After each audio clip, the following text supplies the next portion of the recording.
3203।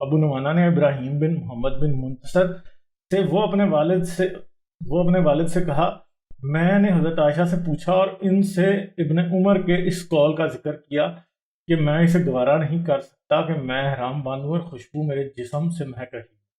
تو عائشہ نے فرمایا میں نے خود نبی کریم کو خوشبو لگائی، پھر آپ اپنی تمام ازواج کے پاس برائے مباشرت گئے اور اس کے بعد احرام باندھا، یعنی اینڈ پہ احرام باندھا، پہلے خوشبو لگائی، پھر ساری بیویوں سے سیکس کیا اور پھر احرام باندھا۔ اچھا، سید ابو القاسم الخوئی تبصرہ نہج البلاغہ، یہ شیعوں کی طرف سے ذرا آتے ہیں کہ رسول اللہ کے بچے کتنے تھے اور کیا چکر تھا۔ حنفی فرقہ کے لوگ حضور کے بچوں کی تعداد 6 بتاتے ہیں، زینب، رقیہ، ام کلثوم، قاسم، طیب یا طاہر اور فاطمہ، جبکہ شیعہ مسلک کے لوگوں کے مطابق حضرت خدیجہ کی 3 بڑی بیٹیاں ان کی پہلی شادی سے تھی۔ ٹھیک ہے جی، زینب، رقیہ اور ام کلثوم پہلی شادی سے تھی۔ ان کی اپنی اصلی بیٹی صرف فاطمہ تھی جن کا نکاح حضرت علی سے ہوا تھا۔ بعض روایات کے مطابق خدیجہ کی اپنی بیٹیاں تھی ہی نہیں، بلکہ ان کی بہن حالہ بنت خویلد کی تھی۔ حالانکہ اپنے خاوند کے ساتھ تعلقات اکثر کشیدہ رہتے تھے، یعنی جو خدیجہ کی بہن تھی، یعنی کچھ کہتے ہیں کہ وہ ان کے پہلے خاوند سے تھی، کچھ کہتے ہیں کہ اس کی بہن کی بیٹیاں تھیں جس کے اپنے خاوند کے ساتھ تعلقات خراب رہتے تھے۔ حالانکہ وفات کے بعد حضرت خدیجہ نے انہیں گود لے لیا اور اپنے گھر لے آئیں۔ یاد رہے نبی کریم کا بھی ایک لے پالک بیٹا تھا جس کا نام زید بن محمد تھا، جو کہ رسول اللہ کا غلام تھا، جسے آزاد کر کے بعد میں رسول اللہ نے اپنا بیٹا بنا لیا اور آخر میں پھر وہ ایک جہاد میں کام۔ ابھی تک سورۃ احزاب کی، اور یہ وہی بیٹا جس کی بیوی رسول اللہ نے لے لی، ابھی تک سورہ احزاب کی وہ آیت نازل نہیں ہوئی تھی جس کا مقصد نبی کریم اپنی بہو سے شادی کو جائز ٹھہرانا تھا۔ ٹھیک ہے، جس کا مقصد نبی کریم کی اپنی بہو سے شادی کو جائز ٹھہرانا تھا۔ جب نبی کریم کی حضرت خدیجہ سے شادی ہوئی تو کچھ عرصہ بعد حضرت حالہ بنت خویلد کا انتقال ہو گیا۔ انہوں نے اپنے پیچھے 2 بیٹیاں چھوڑیں، ایک کا نام رقیہ اور دوسری کا زینب۔ نبی کریم اور خدیجہ نے ان کی پرورش فرمائی۔ ان وقتوں کا رواج یہی تھا، جو کسی کی پرورش کرتے تھے وہی ان کے والدین کہلاتے۔ الاستغاثہ صفحہ نمبر 69۔ ابن ہشام کچھ یوں لکھتے ہیں، نبی کریم سے شادی سے پہلے ان یعنی حضرت خدیجہ کی شادی ابی حالہ بن مالک سے ہوئی تھی، جس سے آپ کی ہند بن ابی حالہ اور زینب بن ابی حالہ نامی 2 بیٹیاں ہیں۔ اب مطلب کنفیوژن ہے، ٹھیک ہے۔ اس سے ظاہر ہوتا ہے کہ محمد سے شادی سے پہلے آپ یعنی حضرت خدیجہ رضی اللہ عنہا کی 2 بیٹیاں تھیں، جو ان سے شادی کرے گا وہ آپ کا داماد کہلائے گا، اور ان دونوں لڑکیوں کی حیثیت آپ کی نبی کریم اور حضرت خدیجہ کی بیٹیوں میں ہوگی۔ یعنی اب شیعہ جو ہیں وہ کہتے ہیں کہ رسول اللہ کی اکلوتی اولاد جو کہ زندہ رہی رسول اللہ کی وفات تک وہ حضرت فاطمہ تھی، اس کے علاوہ سب جو تھی وہ کچھ رسول اللہ کی جو تھی وہ سالی کی بیٹیاں تھیں، کچھ جو تھی وہ خدیجہ کے پچھلے خاوند سے تھی، اور بس فاطمہ جو تھی وہ اکیلی اولاد۔ اچھا، پھر مزید یوں ہے کہ شیعہ مسلک کا دعویٰ زیادہ کریم قیاس محسوس ہوتا ہے۔ نبی کریم اپنی بیٹی صرف نبی کریم کی اپنی بیٹی صرف حضرت فاطمہ تھی، کیونکہ اگر زینب، ام کلثوم آپ کی بیٹیاں تھیں تو آپ نے انہیں مشرکین سے نکاح میں کیوں دیا؟ زینب کی شادی ابو العاص بن ربیع سے ہوئی۔ ابو العاص نے مشرکین کی جانب سے غزوہ بدر میں حصہ لیا اور قیدی بنا کر روایت کے مطابق زینب نے فدیہ کے طور پر آپ کو اپنی ماں خدیجہ کا ہار بھیجا، جسے دیکھ کر آپ رسول اللہ علیہ وسلم کی آنکھوں میں آنسو آ گئے اور آپ نے ابو العاص کو بغیر فدیہ کے رہا کر دیا۔ رقیہ اور ام کلثوم کی شادی آپ کے تایا عبد العزا، ابو لہب کے بیٹوں عتبہ بن عبد العزا اور عتیبہ بن عبد العزا سے ہوئی۔ اور جب ابو لہب کے ہاتھ ٹوٹنے والی آیت نازل ہوئی اس وقت کیا ہوا؟ دونوں نے باز عناد کی وجہ سے اپنے باپ کے کہنے پر اپنی بیویوں کو طلاق دے دی۔ بعد میں ان دونوں کی شادی حضرت عثمان بن عفان سے ہوئی، ٹھیک ہے، باری پہلے ایک کی ہوئی، پھر وہ مر گئی، پھر دوسری کی ہوئی، ٹھیک ہے۔ جس وقت حضرت فاطمہ کی ولادت ہوئی اس وقت حضرت خدیجہ کی عمر 50 سال تھی۔ یہ عمر کا وہ حصہ ہوتا ہے جب عورتوں کو ماہواری رک جانے یعنی menstruation رک جاتی ہے، جانے کے باعث مزید بچے پیدا کرنے کی صلاحیت ختم ہو جاتی ہے۔ اپنی پیرانہ سالی کے باوجود حضرت خدیجہ نے 4 سے 6 بچے جنے، یعنی بچے ہوئے، بوڑھی بھی تھی، پھر بھی حضرت فاطمہ کی پیدائش کے وقت رسول کریم 35 سال کے تھے۔ یہ وہ سال تھا جب کعبہ شریف کی تعمیر نو ہو رہی تھی۔ 5 سال بعد آپ پر نبوت نازل ہوئی۔ حضرت فاطمہ نے 5 سال کی عمر میں اسلام قبول کیا۔ آپ اسلام قبول کرنے والی سب سے کم عمر فرد تھی، یعنی شیعوں کا موقف ہے جو شیعہ کہتے ہیں۔ حضور نے جب حضرت ہجرت کی تب آپ 50 سال کے تھے، اور حضرت خدیجہ کے انتقال کے بعد آپ نے دھڑا دھڑ شادیاں کی۔ آپ کے حرم شریف میں 33 سال کی بڑھیا، یعنی 33 سال کی عورت جو ہے نا وہ سب سے بوڑھی تھی ادھر، ٹھیک ہے، رسول اللہ کے حرم میں۔ سودا بنت زامہ سے لے کر 9 سالہ کم سن عائشہ سمیت ہر عمر اور رنگ کی امہات المومنین اور کنیزیں تھیں۔ انہی میں 17 سالہ ریحانہ بنت زیاد بنو قریظہ کی وہ غیرت مند یہودن بھی تھی جس نے اپنے دادا کا مذہب چھوڑ کر مومنین کی امی بننے کے بجائے ایک کنیز بننا گوارا کیا۔ لیکن عجیب بات یہ ہے کہ نبی کریم جن کے پاس 40 مردوں کی قوت بات تھی، حضرت خدیجہ کے علاوہ کسی بھی دیگر ام المومنین سے آپ کی کوئی اولاد نہیں ہوئی۔ کیا اس کا مطلب ہے کہ سب کی سب ام المومنین اور کنیزیں بانجھ تھی؟ لیکن کیا کیا جائے کہ ان میں سے کچھ کے نبی کریم سے شادی سے پہلے بچے تھے۔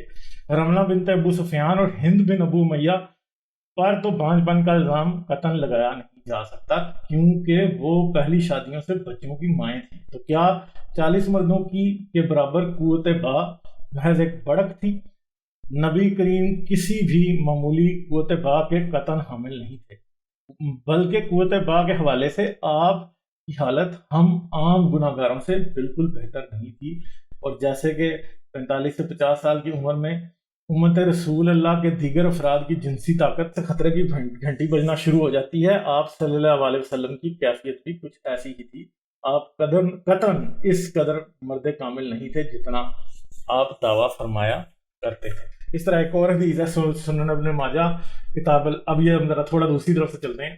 جب ابراہیم کا انتقال ہوا تو حضور نے کہا کہ ابراہیم کے لیے جنت میں ایک دودھ بنانے والی ہے، اور اگر یہ زندہ رہتا تو سچا نبی ہوتا، اور اگر یہ زندہ رہتا تو میں اس کے ننھالی رشتہ دار قبطی غلاموں کو آزاد کر دیتا اور کسی قبطی کو غلام نہ بناتا۔ ٹھیک ہے، پھر یہ طبقات ابن سعد، یہ ایک اور حدیث ہے۔ اسماعیل الصدی کہتے ہیں میں نے اسد رضی تعالیٰ عنہ بن مالک سے پوچھا یا رسول اللہ صلی اللہ علیہ وسلم نے اپنے بیٹے ابراہیم پر نماز جنازہ پڑھی تھی؟ انہوں نے کہا مجھے نہیں معلوم، اللہ ابراہیم پر رحم کرے، وہ اگر جیتے تو صدیق اور نبی ہوتے۔ تو رسول اللہ کا ایک بیٹا ماریا قبطیہ نامی لونڈی سے ہوا تھا، اور وہ لونڈی جو تھی وہ رسول اللہ کو مصر سے تحفے میں ملی تھی۔ 2 لڑکیاں تھیں، ایک جو تھا خواجہ سرا یا خسرا تھا، اور 2 گدھے تھے، ٹھیک ہے، اور یہ ملے تھے ان کو، اور یہ اسی خواجہ سرا کے بارے میں کہتے ہیں کہ الزام لگا تھا۔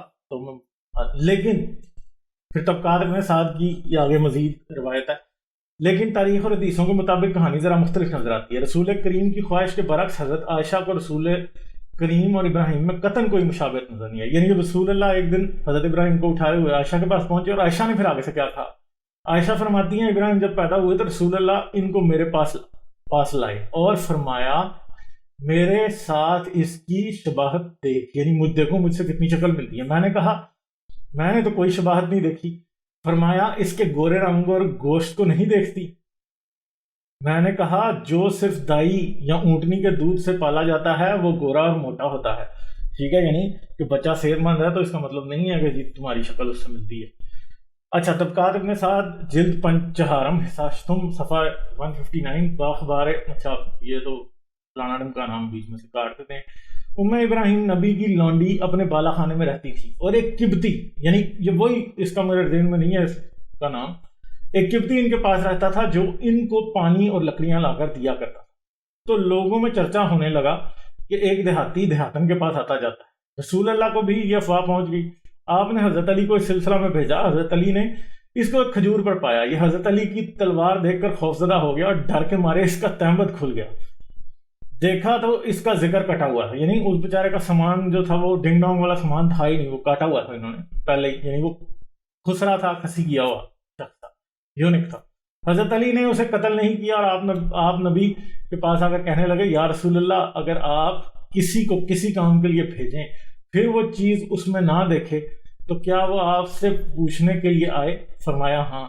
پھر آپ نے بتایا کہ اس قبطی کا عضو مخصوص، اس کا جو کمبر ہے وہ ہے ہی نہیں ہے، کٹا ہوا ہے۔ پھر ماریا کے حضرت ابراہیم پیدا ہوئے اور جبرائیل نبی پر اترے اور فرمایا السلام علیکم، اے ابراہیم کے والد، جس سے رسول اللہ علیہ وسلم کی دل جوئی ہوئی۔ تو یہ بھی ذرا اس طرح کے واقعات ہیں۔ تو اس میں ایک اور بھی حدیث ہے جو کہ اس میں یہ یوں ہے کہ جی جب علی اس کو قتل کرنے گئے تو وہ ایک کنویں میں نہا رہا تھا، رسول علی نے اسے کہا باہر نکل، جب وہ باہر نکلا ننگا ہی نکل آیا تو دیکھا جی اس کا تو کچھ ہے ہی نہیں تھا، تو انہوں نے کہا یہ کیا، یہ تو پھر جو ہے نا شاید یہ اس کا کچھ ہے ہی نہیں ہے، تو یہ کیسے بچے کا باپ ہو سکتا۔ تو یہ سننے نے حضرت جمیع بن عمیر سے روایت ہے، میں اپنی والدہ اور خالہ کے ساتھ حضرت عائشہ کی خدمت میں حاضر ہوا، ان دونوں نے حضرت عائشہ صدیقہ سے دریافت کیا کہ رسول اللہ علیہ وسلم زوجہ مطہرہ سے حالت حیض میں کیا عمل فرماتے تھے؟ فرمایا آپ حکم فرماتے خوب بڑا اور عمدہ قسم کا تہمت باندھنے کا، پھر آپ اپنی بیوی کے سینے اور پستان سے لپٹ جاتے۔ رسول اللہ کی تو ساری انہوں نے پرائیویٹ لائف کی ایسی کی تیسی کی ہوئی ہے حدیثوں میں اور تاریخ میں، مطلب کسی اور رات میں آپ چلے جائیں، کسی موسیٰ کا کوئی ایسا قصہ نہیں ہے کہ وہ نہاتا تھا، سیکس کرتا تھا، کیا کرتا تھا، کوئی نبی آپ کو ایسا نہیں دے گا۔ یہ مسلمانوں نے اتنا جو ہے نا اپنے نبی کو ذلیل کیا ہوا ہے کہ اس طرح کے یہ میں نہیں کر رہا باتیں، یہ ساری رسول کی ساری جو عزت کا جنازہ ہے وہ مسلمانوں نے خود اپنی حدیث اور تاریخ میں نکالا ہوا۔ اچھا پھر صحیح بخاری، اب یہاں یہ آئی ہے وہ حدیث، حضرت عائشہ نے بیان کیا رسول اللہ علیہ وسلم پر جادو کر دیا گیا تھا، یہودن نے جادو کیا تھا، اور اس کا اثر آپ پر یہ ہوا تھا کہ آپ کو خیال ہوتا تھا کہ آپ نے ازواج مطہرات میں سے کسی کے ساتھ ہم بستری کی، حالانکہ نہیں کی ہوتی تھی، یعنی رسول اللہ کو وہم ہوتا تھا کہ میں نے تو سیکس کر لیا، حالانکہ کیا ہی ہوتا تھا۔ کیا واقعی خدا کا حبیب کسی یہودی کے جادو کا اس طرح شکار ہو سکتا ہے؟ آپ سوچنے والی بات ہے کہ نبی، وہ بھی جو خود اللہ سے مل کے آیا، اس پہ جادو کیسے چل سکتا ہے؟ یعنی معراج میں خود اللہ سے مل کے آیا سدرۃ المنتہا پہ، اس پہ جادو کیسے چل سکتا ہے؟ کہ وہ بیوی کے ساتھ صحبت نہ کرنے کے باوجود سوچے کہ اس نے صحبت کی ہے، یعنی سیکس نہ کہ نہیں کیا، پھر بھی سوچ رہا کہ کیا۔ کیا یہ جادو کسی یہودی کا کیا ہوا تھا یا آپ پرانا سالی کے جادو کا شکار ہوئے تھے؟ ٹھیک ہے، حضرت عائشہ نے کہا میں نے کبھی رسول اللہ علیہ وسلم کی شرمگاہ نہیں دیکھی، تو جی اس نے ککمبر کبھی نہیں دیکھا تھا۔ ٹھیک ہے، حضرت عائشہ، پھر ایک اور ہے حدیث سنن ابی ماجہ کی 1922، حضرت عائشہ صدیقہ رضی تعالیٰ عنہ کی ایک باندھی روایت کرتی ہیں کہ حضرت عائشہ رضی تعالیٰ عنہ نے فرمایا میں نے اللہ کے رسول کا مقام سطر نہیں دیکھا، کبھی بھی رسول اللہ کو نہیں دیکھا تھا کہ رسول اللہ کا سامان کیسا ہے۔ ٹھیک ہے، صحیح بخاری جلد اول کتاب الحیض حدیث نمبر 302، پھر یہ وہ والی آ گئی ہے، کہتے ہیں جی کہ تہمت باندھو اور جی پھر اس کے ساتھ لپٹ جاتے۔ اچھا پھر یہ کیا کہہ رہی ہے عائشہ، یہ طبقات ابن سعد کی ایک اور روایت ہے، نکاح کے وقت میں 6 سال کی تھی، رخصتی کے وقت 9 سال کی، رخصتی کے بعد بھی میں بچیوں کے ساتھ گڑیوں سے کھیلا کرتی تھی، جب آپ تشریف لاتے تو آپ سے میری سہیلیاں چھپ جایا کرتی تھی، پھر رسول اللہ علیہ وسلم میرے سے ہٹ کر انہیں بھیج دیا کرتے۔ تو جی نبی کریم کی قوت باز شریف کی حقیقت کیا ہے؟ وہ اسی طرح جس طرح دنیا کے باقی لوگ لیٹر ایج میں سیکشل پرابلمز کا شکار ہو جاتے ہیں، ہمیں رسول اللہ بھی اسی طرح ان پرابلمز کا شکار کراتے ہیں، اور اس میں کوئی بڑی حیران ہونے والی بات بھی نہیں ہے۔ قرآن خود ہی رسول اللہ کو بشر کہتا ہے، اور پھر بہت سی ایسی روایات ہمیں دیکھنے کو ملتی ہیں جن کا مقصد مجھے تو بظاہر ایسے لگ رہا ہے کہ وہ رسول اللہ کی انسلٹ کرنا ہے، کوئی عزت بڑھانا نہیں ہے، یہ بتانا کہ جی رسول اللہ کے پاس 40 مردوں کی طاقت ہے، بیسیکلی یہ کسی انسیکیورٹی کو ظاہر کرتا ہے، اور ایسا لگتا ہے کہ جیسے یہ حدیثیں اور یہ روایتیں ساری کوئی رسول اللہ کے دشمن لکھ رہے تھے، کیونکہ بٹوین دا لائنز وہ سب کچھ کہہ بھی گئے اور یعنی کچھ بھی نہ کہا اور کہہ بھی گئے، بیچ میں اس طرح سب کچھ جو ہے وہ بیان کر دیا۔ رسول اللہ کی پرسنل لائف جو سیکشول لائف ہے وہ اتنی کھلی ہوئی لوگوں کے سامنے پڑی ہے، اور اس میں لوگوں کو کتنے لوپ ہولز نظر آ جاتے ہیں۔ اگر آپ باقی نبیوں کی زندگی دیکھیں تو رات میں یا انجیل میں یا یہود و نصارہ میں دیکھیں گے کہ وہ اپنے نبیوں کے بارے کو ایسی باتیں کرتے ہیں، کسی نبی کا کوئی سیکشول قصہ آپ کو اولڈ ٹیسٹمنٹ میں یا نیو ٹیسٹمنٹ میں لکھا ہوا نظر نہیں آئے گا۔ کوئی بھی نہیں یہ بات کرتا کہ جی میری سیکشول پاور اتنی ہے تو یہ ہے تو وہ ہے۔ داؤد کی بیویاں تھیں، داؤد کی 100 بیویاں تھیں، سلیمان کی بائبل کے مطابق 1000 بیویاں تھیں، مگر ان کے سیکشول ایڈوینچرز کو ایک سطر بھی شاید جو ہے نا وہ نہیں بیان کی گئی۔ اس کے علاوہ اگر رسول اللہ کی بات کی جائے تو رسول اللہ کی 9 بیویاں تھیں ایک وقت میں، مگر کسی سے بھی کوئی اولاد نہیں ہو پائی، جو اولاد ہوئی وہ بھی ایک قبطی لونڈی سے ہوئی، جس کے اوپر بہت زیادہ شک تھا کہ جی وہ ان کی اپنی اولاد نہیں ہے، اور اس کے بعد میں پھر حضرت علی کو قتل کرنے کے لیے بھیجا بھی گیا، مگر بعد میں پتہ لگا کہ وہ شخص جو ہے اس کا ہیرا ہی نہیں ہے تو وہ کیا کرے گا وہ. تو پھر اس طرح سے پھر یہ رسول اللہ کے بارے میں روایتیں بھی رسول اللہ کی اپنی حدیثوں میں اور باتوں میں آتی ہیں کہ رسول اللہ نے کہا کہ انہوں نے میری باندی کا اللہ نے جو دامن ہے وہ بچا لیا. مگر ان دا اینڈ